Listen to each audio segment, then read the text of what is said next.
செங்கை Padmanabhan sir, இல்லை இப்போது தேர்தல் பிரச்சாரத்தின் போது அப்போது திமுக ஆட்சியின் போது பெண்களுக்கு எதிரான குற்றங்கள் நடக்கும்போது தற்போதைய முதலமைச்சர் விஜயுடைய அந்த பேச்சு, அந்த வீரியம், அந்த கோபம், அதை நம்ம பார்த்தோம். அதே முதலமைச்சரான பிறகு சமீபத்தில் நடந்த படு பயங்கரமான பெண்களுக்கு எதிரான பாலியல் வன்கொடுமைகள், சிறுமிக்கு எதிரான பாலியல் வன்கொடுமைகள் அப்படின்னு பார்க்கும்போது அப்போ அவருடைய டோன் எப்படி இருக்குது அப்படிங்கிறது பார்க்கும். ஏன்னா அவ்வளோ வீரமாக அவ்வளோ ஆவேசமாக இருந்த ஒரு நபர் முதலமைச்சரான பிறகு அவருடைய ஆட்சியில் நடக்கும்போது மட்டும் ரொம்ப சாதுவாக இருக்கார் அப்படிங்கிறதே முரணாக இருக்குது. இப்போ பேசணும்னு சொல்கிறாரு, பெண்களுக்கு எதிரான குற்றங்கள் அப்படிங்கிறது ஒரு சட்ட ஒழுங்கு பிரச்சனை மட்டும் கிடையாது, அது தனி மனித ஒழுக்கம் இருக்கு. அது என்ன தற்போது தாவே காட்சி வந்த பிறகுதான் தனி மனித ஒழுக்கமாக மாறுதா? அது போன ஆட்சியெல்லாம் அது இல்லையா? நீங்கள் உங்கள் கேள்விக்கு பதில் சொல்வதற்கு முன்பு நாக நந்தினி மேடம் வந்து ஆட்சியில் இருக்கிற மாதிரி தோக்கிறதுக்கு முன்னாடி கடந்த காலத்தில் ஆட்சியில் இருக்கும்போது பேசின வேகத்தை விட இப்போ அதிகமாக வேகமாக பேசுகிறாங்க. நல்லதானே சார்? அதான் பேச்சு இப்போ இருக்கு, அப்போ இருந்திருக்கணும். அதே மாதிரி ஸ்லீப்பிங் மோடுன்னு சொல்லியிருக்காரு அவர் தலைவர். நான் சொல்லிடுறேன், நான் ஒரு 2 மினிட்ஸ் ஸ்லீப்பிங் மோடுன்னு சொன்னார். கடந்த காலத்தில் 4.5 ஆண்டு காலம் ஸ்லீப்பிங் மோடில் இருந்த திமுக கடைசி 6 மாதத்தில் காலையில் ஒன்று, மத்தியானம் ஒன்று, நைட்டு ஒன்று தவறுதெல்லாம் மீண்டும் சொன்னதே சொல்லிட்டு அதெல்லாம் பார்த்தோம். அதனால தான் மக்கள் தீர்ப்பே மகேசன் தீர்ப்பு. கொஞ்சம் வழி கொடுக்கணும், அதாவது நேரம் கொடுக்கணும். அதாவது சிங்கப்பெண் படை வந்து ஆரம்பிக்கும் போது ஏதோ ஒரு காரணத்தினால அந்த செயல் வடிவம் பெறுவதற்கு கொஞ்சம் காலம் தேவைப்பட்டது. உடனே நீங்க சொல்றீங்க, எனக்கு தெரிஞ்சு சமீபத்திய ஆண்டுகளில் ஒரு அரசு நிகழ்ச்சி, அரசு திட்டம் அப்படின்னு தொடங்கப்பட போகுது அப்படின்னு அறிவிச்சு அது 2 முறை ஒத்தி வைக்கப்பட்டதாக எனக்கு தெரிஞ்சு இப்ப சமீபத்தில் எதுவும் இல்லை. ஏன்னா தானே அதுக்கான காரணத்தை தமிழக அரசு அறிவிக்கணும். இல்ல சார், குடிமக்கள் தெரிஞ்சுக்கணும் அது என்ன காரணம். ஒரு திட்டம் அரசு சொல்றாங்க, அதுக்கான வேலைகளை நடந்து முடிந்திருக்கு, ஆனா அதை தள்ளி போடுறாங்க அப்படின்னா என்ன ரீசன்ங்கிறது சொல்லணும்ல. இல்ல நான் என்ன சொல்றேன்னா, இந்த காரிய காரணங்களை ஆராய்ச்சி பண்றதை விட அதனுடைய திட்டத்தினுடைய பலன் எந்த அளவுக்கு மக்களை போய் அடைய வேண்டும் என்பதில் நம்ம உறுதியா இருக்கணும். சும்மா சார் நீங்க வெளிப்படையான அரசாங்கம் சொன்னாரா இல்லையா? இது ஒரு வெளிப்படையான அரசாங்கம், வெளிப்படையான எல்லாத்துக்கும் வெளிப்படை வர முடியாது சார். ஒத்தி வைக்கப்படுறதுக்கான காரணத்தை சொன்னாரா? இல்ல நான் என்ன சொல்றேன்னா, அதாவது காரணம் வந்து சொல்லப்படவில்லை என்று சொன்னாலும் ஒரு வாரத்திலேயே 10 நாள்லேயே மிகப்பெரிய அளவில் அதனுடைய திட்டப்பணி முடிஞ்சு இன்னைக்கு மாலை அறிவிக்கப்பட்டது. சார் சொல்லாட்டியும் அதை பத்தி கேள்வி நான் உங்களுடைய நோக்கத்தை பார்க்கணுமே தவிர அந்த செயல் வடிவத்தை பார்க்க வேண்டிய அவசியம் இல்லை சார். இது ஒரு உதாரணத்தை நான் முடிச்சிடுறேன். உதயகுமார் அவர்கள் அதிமுக என்ன சொல்றாங்க, அதே மாதிரி தான் சகோதரியும் சொல்றாங்க, தயவு செஞ்சு 25,000 பெண்கள் தான் காவலர் பணியிலே மொத்தமா இருக்கிறாங்க, அவர்களை வைத்துக் கொண்டு 4 கோடி பெண்களை எப்படி காப்பாற்ற முடியும் என்கின்ற சொல்கின்ற வாதமே அபத்தமான வாதம். இந்த மாதிரி வாதம் பண்றவங்களுக்கு எல்லாம் நம்ம பதில் கொடுக்க வேண்டிய அவசியம் இல்லை. சரி, என்ன எப்படின்னு சொல்லுங்க சார். ஒரு அதிகாரி ஒரு 100 பேருக்கு இருக்கான்னா, இந்த அதிகாரி வேலை போயிட்டான்னா, லஞ்ச லாவணி இது போயிட்டான்னா எதுவும் பண்ண முடியாது. அதே if he is a strict officer, he can guide anybody, he can control any quantum of person. தயவு செஞ்சு சொல்றேன், ஒரு ராணுவத்தில் ஒரு ராணுவ அதிகாரி தளபதி ஒருத்தர் இருக்காரு, ஒருத்தர் கீழே 3 பேர் இருக்காங்க, எப்படி கண்ட்ரோல் பண்ண முடியும் கேட்கறது எவ்வளவு அபத்தமோ. அதனால தயவு செஞ்சு அம்பானி கீழே பல லட்சம் பேர் இருக்காங்க, அதானி கீழே பல லட்சம் பேர் வேலை செய்யறாங்க, அவங்கள எப்படி கண்ட்ரோல் பண்றாங்கன்ற கேள்வி எழக்கூடாது. உங்களுடைய நோக்கம் அவர் தெளிவா சொல்லிட்டார், சட்டம் ஒழுங்கு பராமரிக்கப்படும், ஊழலற்ற தன்மை. அத்தனை டெண்டர் கேன்சல் பண்ணிட்டாங்க சார். ஒரே ஒரு திருவான்மியூர்ல இருந்து உத்தண்டி வரைக்கும் போன்ற ஒரு டெண்டர் நிறுத்திட்டாங்க. காவலர்கள் எண்ணிக்கை குறைவா இருக்கிறதுனால எப்படி பாதுகாக்கப்படும் அப்படின்னு கேட்கறது தப்புன்னு சொல்றீங்க. அப்போ முதலமைச்சராக பதவியேற்ற பிறகு இந்த 1 மாத காலத்தில் இத்தனை நாட்கள் இத்தனை சம்பவங்கள் நடந்திருக்கிறது, ஒன்றன் பின் ஒன்றாக ஒவ்வொரு நாளும் ஒரு சம்பவம் நடக்கிற மாதிரி வருது.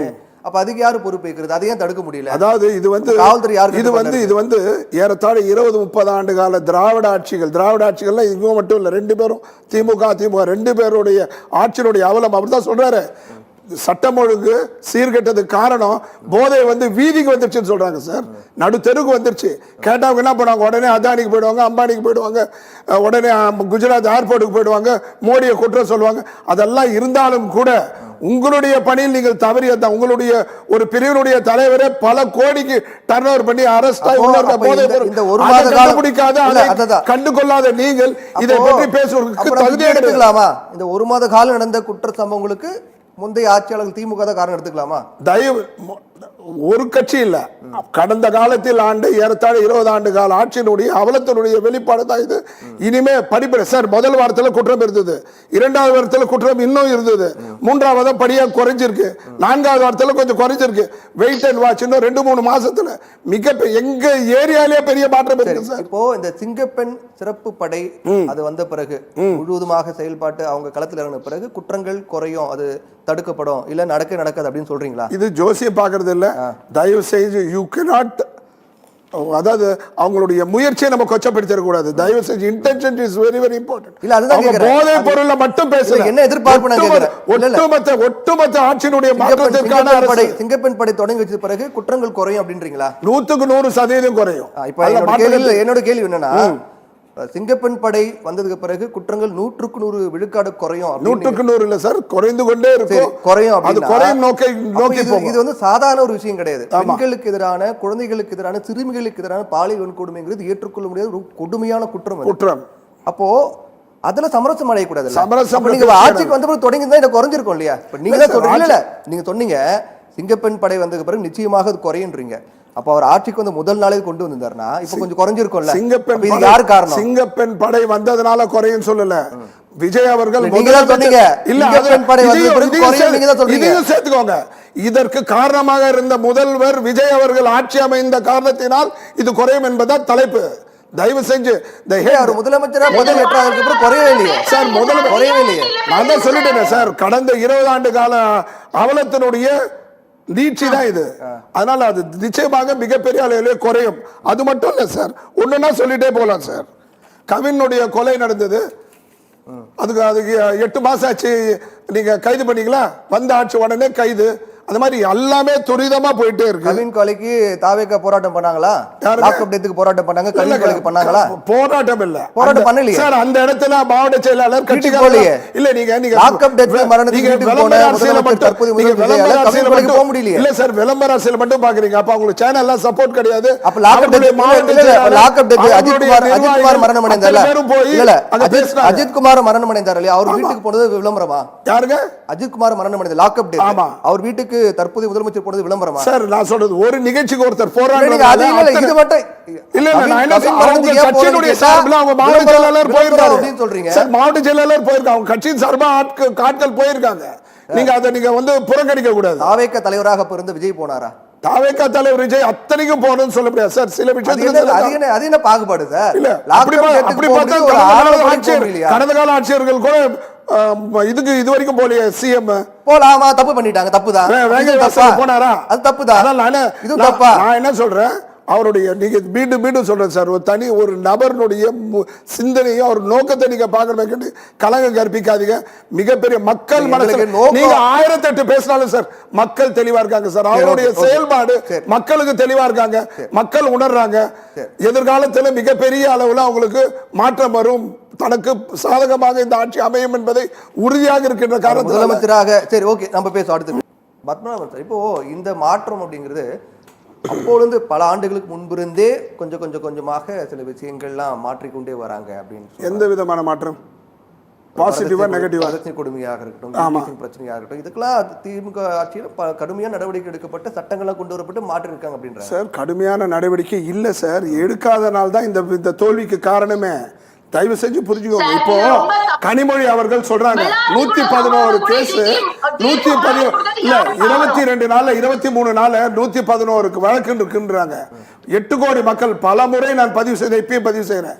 112வது வழக்கு இல்ல தமிழ்நாட்டுல. ஏன்னா அதே அவங்களுடைய ஆட்சியில ஒரு நாளைக்கு பல்லாயிரக்கணக்கான குற்றங்கள் நடைபெறும். ஆனா அது வெளிச்சத்துக்கு வர்றது சில 100 வழக்குகள் தான் வரும். மற்றதெல்லாம் மறைச்சிருவாங்க, மற்றதெல்லாம் சரி. ஒரு சொன்னாங்க டபுள் ஸ்டாண்டர்ட் சொன்னாங்க, அந்த ஆட்சிக்கு இந்த ஆட்சி. தயவு செஞ்சு குற்றத்துல 2 இருக்குங்க. கள்ளக்காதல்ல நடக்கிற கொலைக்கும், வீட்டுல போய் உள்ள புகுந்து கற்பழிக்கிற கொலைக்கும், வெற்ற கொலைக்கும், கட்ட பஞ்சாயத்து கொலைக்கும் வித்தியாசம் இருக்கு. இப்போ கூலிப்படை இல்ல, கட்ட பஞ்சாயத்து இல்ல. தயவு செஞ்சு புரிஞ்சுக்கோங்க. இயற்கை இந்த கள்ளக்காதல்ன்றது சமூக மாறணும்னு சொல்றது அதுதான் என்னுடைய வார்த்தை. தனி மனிதனா வரணும்னு சொல்றது அதுதான் காரணம். தயவு செஞ்சு நீங்க சட்டமெல்லாம் இருக்கு, மிகப்பெரிய அளவுல சகோதரர் கூட சொன்னாரு 3 சட்டத்தை ரொம்ப எஃபெக்டிவா கொண்டு வந்தாரு. எஸ், மறுக்கல. ஆனால் அதை நடைமுறைப்படுத்த இடம் கொடுக்கல. உடனே ஒரு எம்எல்ஏ வந்துடுவார், எம்பி வந்துடுவார், மாவட்ட செயலர் இப்படி தடுத்து நாசம் பண்ணிட்டீங்க. இப்ப அப்படி கிடையாது.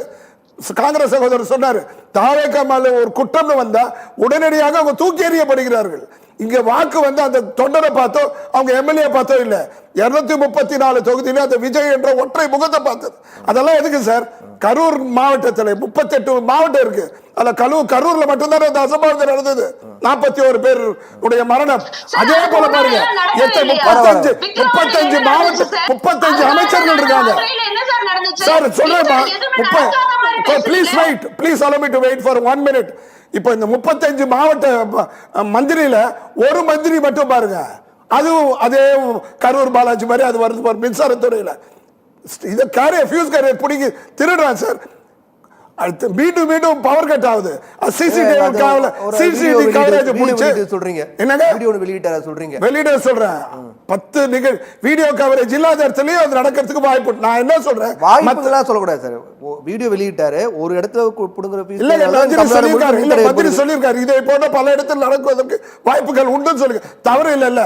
அதாவது ஃபியூஸ் கேரியர் புடுங்கிறது, சுவிட்ச் ஆஃப் பண்றது, இதெல்லாம் வந்து எதிர்கட்சியினுடைய சதியா கூட இருக்கலாம் இல்லையா?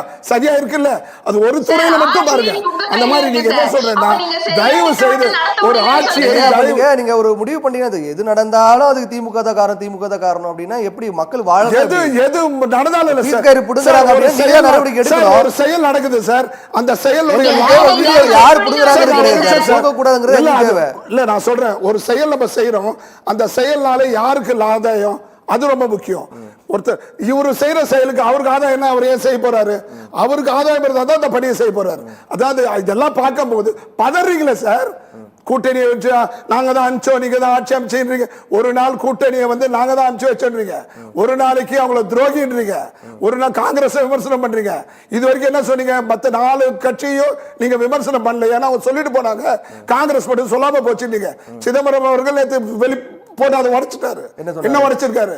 நாங்க வந்து முறையாக நான் அவரிடம் தெரிவித்து விட்டோம், தெரிவித்தேன். சிதம்பரம் தான் சொன்னாரு, அவருடைய கூட்டணியை உறுதி செஞ்சதே சிதம்பரம் தான் சார். இல்லனா இந்த கூட்டணி முதலே உடைச்சிட்டு இருக்கோம். அப்பேற்பட்ட இலக்கமாக இருந்த ஒரு தலைவரை அவரே சொல்லியிருக்காரு, நான் சொல்லிட்டு தான் வந்தேன்னு சொன்னாரு. அவர் தான் சொன்னாரு. முன்னாடி அவர் என்ன சொன்னாரு? காங்கிரஸ் திமுக சுமூகமாக பேசி அதுக்கு பிறகு வந்திருக்கலாம், வெளியில வந்திருக்கலாம், இப்படி அவசரப்பட்டு வந்திருக்க கூடாது அவர் தான் சொன்னாரு. சார் ஒரு தயவு செய்து சொல்றேன், சாதகமா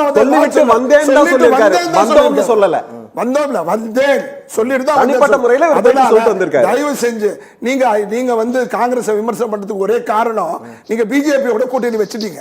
அது உலகத்துக்கு தெரிஞ்சு பிஜேபி கூட்டணியா? பிஜேபியினுடைய தலைமையில் இருக்கின்ற அதிமுக ஆட்சி கூட்டணி ஆட்சி பேசுற கட்சி தானே சார். அப்ப தேர்தல் நேரத்துல தற்போது காங்கிரஸ் விமர்சித்தாரு, பிஜேபி கூட்டணி அவரு. தேர்தல் நேரத்துல திரு விஜயும் காங்கிரஸ் விமர்சனம் பண்ணாரு, அப்ப பிஜேபி கூட்டணியா? விமர்சனம் 2 பேரையும் பண்ணாரு. தயவு செஞ்சு புரிஞ்சுக்கோங்க. எவ்வளவோ கூட்டணியில பாஜக பெருசா பண்ணாம தெரியல. இந்திய கூட்டணி காங்கிரஸ் விமர்சனம் பண்ணாரு, காங்கிரஸ் விமர்சனம் பண்ணாரு, பாஜக கூட்டணியா? இல்ல நீங்க தான் சொல்றீங்க காங்கிரஸ் விமர்சனம் பண்ணா பாஜக கூட்டணி. விஜயம் பண்ணாரு. கூடுதல் பதில் சொல்றேன் சார். இந்திய கூட்டணியில காங்கிரஸ் வந்து விமர்சனம் பண்ணி ஒரு வெளியில வந்ததுக்கு காரணம், ஒற்றை காரணம், அவர்கள் பிஜேபி லொகேட்டட். இனிமே அவங்களுடைய ஒவ்வொரு அரசியல் காரியங்களும் நகர்வும் பிஜேபியை நோக்கி தான் இருக்கும். இதுதான் எதிர்காலத்தினுடைய நிலைப்பாடு. வருகின்ற பாராளுமன்ற தேர்தல் பிஜேபியுடன் கூட்டணி வைப்பதற்கும் தயங்க மாட்டாங்க. எதை சொல்றேன்னா இதுதான் டபுள் ஸ்டாண்ட். அவர்கள் எதை வேண்டுமானாலும் எதற்காகவும் செய்வார்கள் என்பதுதான் நிலைப்பாடு. சரி, பேசுவோம்.